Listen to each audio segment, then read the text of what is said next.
kui võtta koera. See oleks kõige õigem, et inimene üldse istub maha ja mõtleb väga põhjalikult järgi, kas ta saab hakkama selle koeraga, mida kõik on vaja, sest see on niivõrd suur elumuutus ja elumuutus on 10-15 aastaks vähemalt.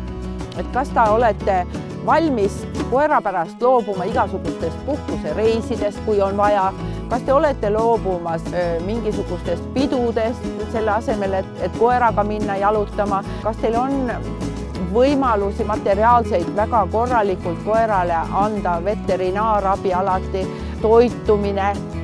See on niivõrd oluline, et sellised asjad lahendatakse ennem ära, kui koer üldse majja võetakse.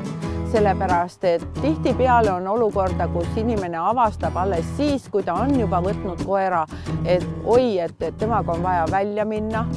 Temaga on vaja minna välja ka külma ilmaga, vihmaga, lörtsiga, mis inimese jaoks on täitsa vastuvõtmatu. Pluss on oluline kindlasti teha endale selgeks, millist koera võtta. Et kui te olete juba kindel, et te tõesti tahate koera, siis peab tegema endale kindlaks, kas te tahate pikakarvalist, lühikarvalist, väikest, suurt, kas te tahate tõukoera, mitte tõukoera, kas te tahate emast koera, isast koera, et need plussid ja miinused tuleb kõik enne läbi kaaluda, kui tuleb niisugune olukord, et koer majja tuleb.